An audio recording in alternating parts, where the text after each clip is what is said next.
This wasn't anything like that, though. It was my mother. She did it. Oh, okay. Well. I'm sorry, George. Don't worry.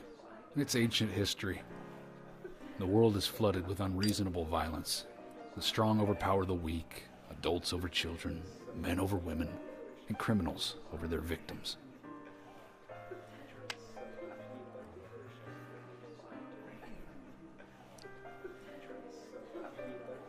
I have no memories of my father. He left before I knew him. My mother would hit me every time I asked why. Oh, what a terrible mother. And it didn't stop there. If I ate too slow, left my shoes scattered around, TV volume too loud, she found reasons to hit me. Hit me bad. It's pretty fucked up. The worst was what she called the tree punishment. She'd whip my back with these thin tree branches like a whip. All right. Please, Mama.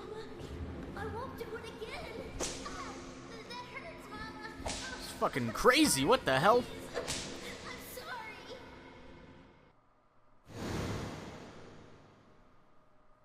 Tree punishment was definitely the worst, I tell you. Just hearing those words used to make me shiver and want to pass out. And that's why I didn't want to show you those scars on my back. Every time after the tree punishment, she'd always say the same thing. This is hurting the tree more than it is hurting you. And me, being a naive, dumb kid, I believed her. I went to the woods to apologize to the trees.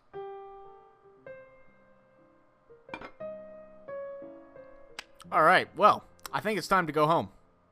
Let's pack it up, York. It's time to go. I kept asking myself, why is she hurting me this way? I thought long and hard about it. In the end, I've just figured I'm weaker than her. That's why. It's the law of Mother Nature at work. The strong eat the weak. But now, you have the power to protect the weak. That's right. Perhaps I should thank my mother for guiding me into this line of work.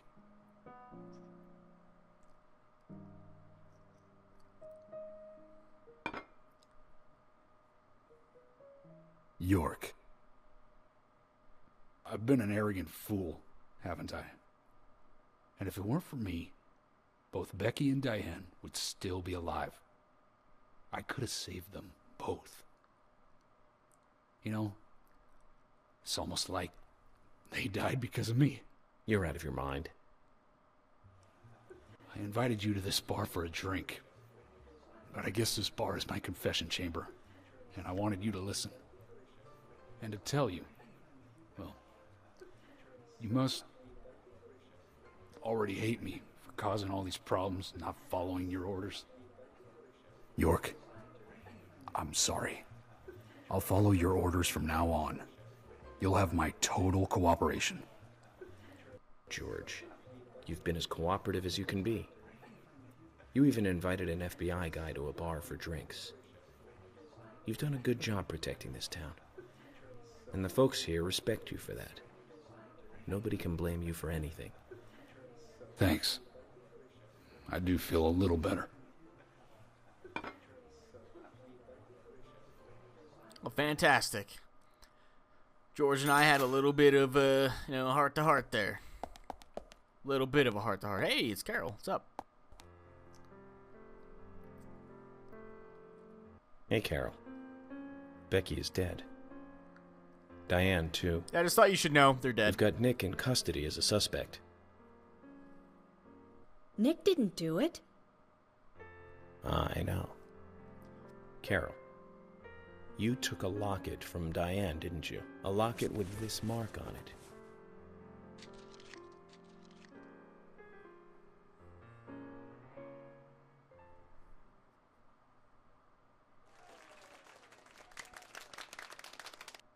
I'm busy, gotta go.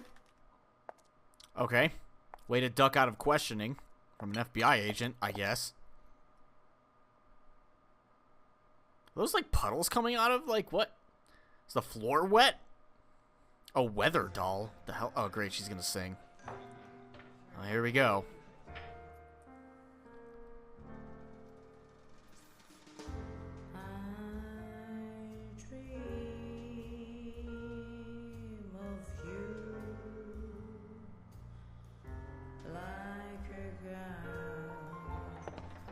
That was certainly not matching up with her mouth.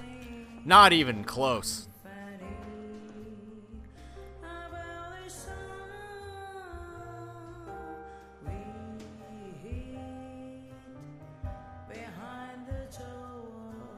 Oh yeah, that's certainly not matching up.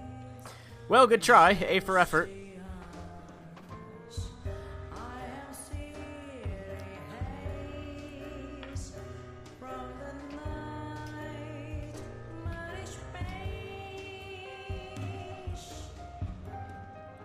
You know, I went to a piano bar once. It was pretty cool. It was in like a really small town. When I went out to the Sticks one time. It was actually a nice bar. It was a lot smaller than this place, but still it was pretty neat.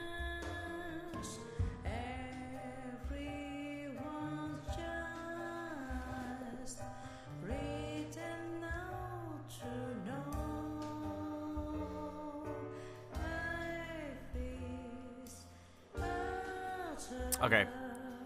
Alright, I understand. You're singing a song. It's great. I got some places to be, though. I regret talking to her.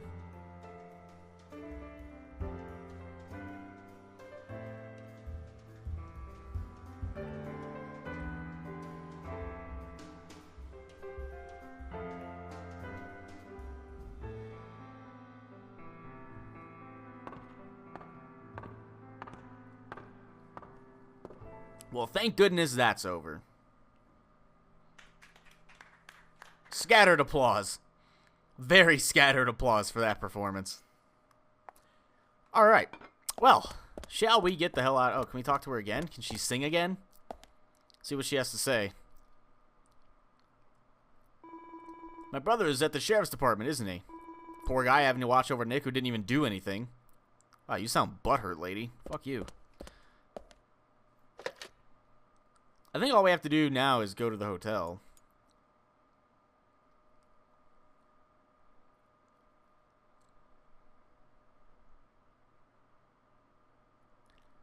I believe that is where we need to go to next. Money for saving. I think I forgot something. Oh, crap. We're not done here yet. Do we just have to talk to George again, then? Oh, yep. Here it is. Looks like it. Sorry to keep you waiting, boys. Whoa, it's Emily! Zack, Emily is already a goddess of the forest. Look at that dress. Painted her nails. Let's forget work for a bit and drink a little, shall we? Got a nice necklace. Why is she here? I just thought the more the merrier. You know, to relax and get loose. Is this a problem? No, of course not. Pardon me, Emily, but I'm pooped. I think I'll just call it a night.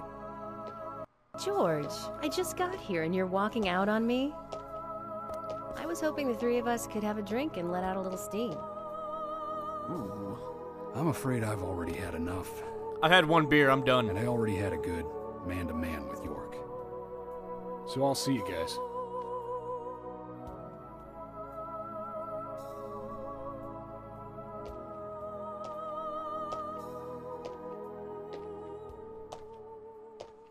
Alright, well, you know, 3 is a crowd, so guess Emily and I will have to make do.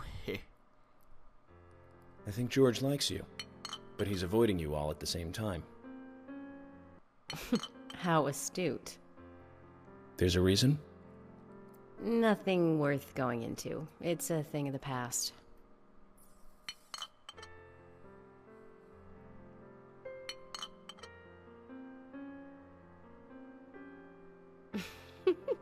Okay. He did ask me out when I first came to town. I was still in high school. But I never really considered him my type. And there's the age gap thing, too. I respect him, of course. I wouldn't have taken this job otherwise. So, did you move to this town alone? Of course not.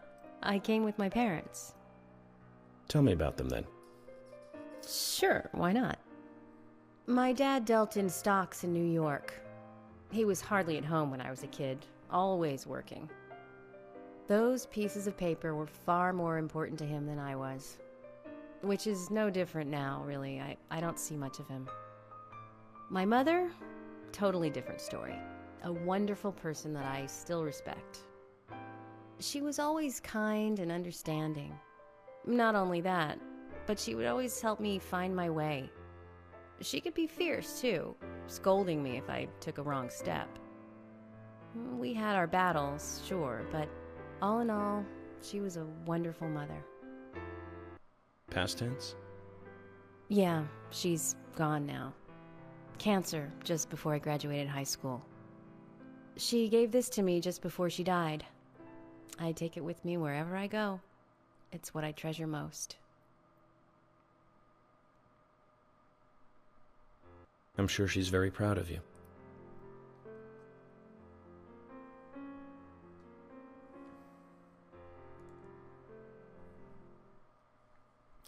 All in all, that was... Pretty sure that whole thing was optional there. Because we had the choice to avoid that. That was a pretty lengthy optional sequence there. That had to have been like at least 10 minutes long. Between the talk with George, the terrible singing part, and then Emily. The Galaxy of Terror. I had a good time tonight. Good night. See you tomorrow. York. Yes.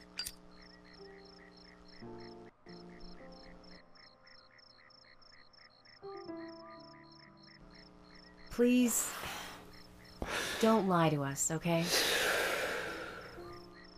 I won't. Don't worry. I won't.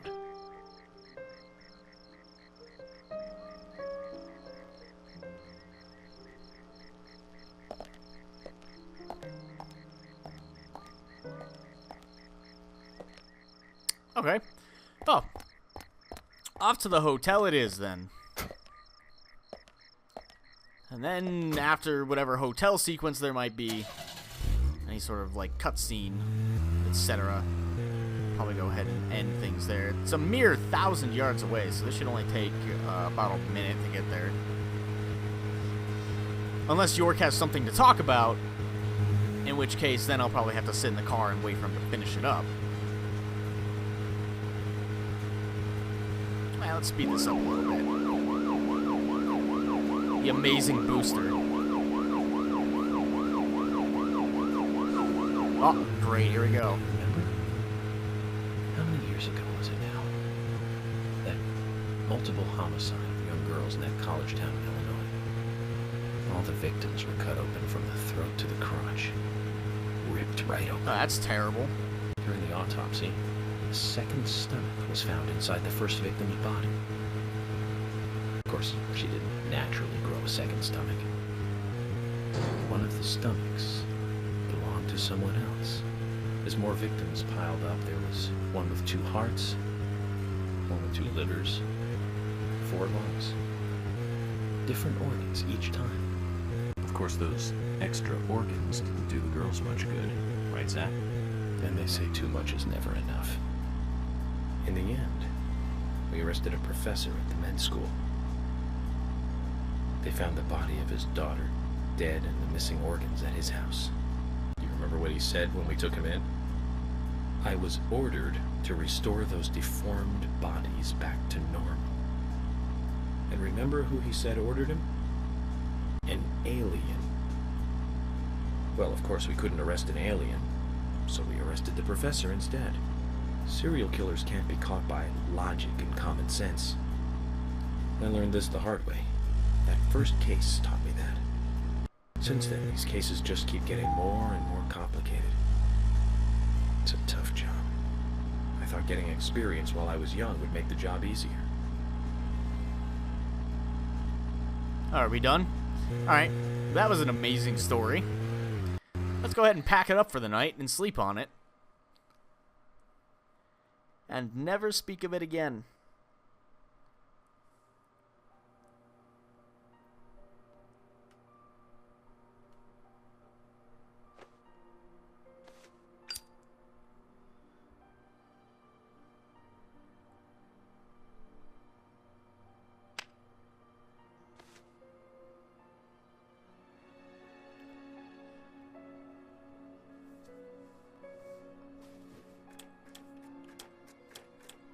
Zach, let's go over our progress. Oh no, here we go again. From what Olivia told us, and the sketchbook we found at Becky's house, Nick and Diane became our primary suspects. There were a couple of reasons for this. First, Becky gave the missing locket to Diane. Also, Nick has no alibi for when Anna and Becky were killed. We followed Nick to the art gallery, which led us, unfortunately, to our third victim. The third victim, Diane, was strung up in the entrance hall of the art gallery. Her hands were tied and a knife was sticking out of her chest.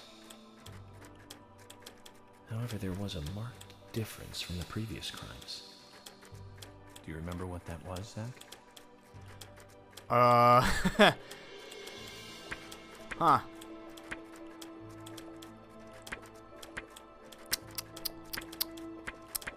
What should I pick? I don't think it was multiple bodies. Let's go with this. Yes! That's right. Yes! Diane was still alive. I got one right. Yes! This suggests that very little time had passed since the crime was committed. Which means the criminal was still close by. It was someone near the scene. There are two possible candidates. Nick, who was knocked out in the entrance, and one other. Zach, who was the other person at the gallery? It was Kaysen. He was locked up.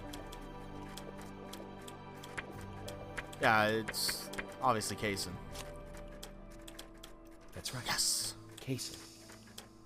We followed Willie, good dog, all the way to him. Kaysen's statement came out as follows. He and Diane were in a physical relationship. Woo! That was why he visited the gallery. Yep. The two were in the middle of such a meeting when Nick showed up. Diane lost her cool and shut Kaysen up in the basement. Now, what did Kaysen hear when he was locked up? He heard footsteps. That's what he heard. That's it. The sound of boots passing by. Nick was wearing boots that day. Which means it was likely that Diane met with Nick in her room.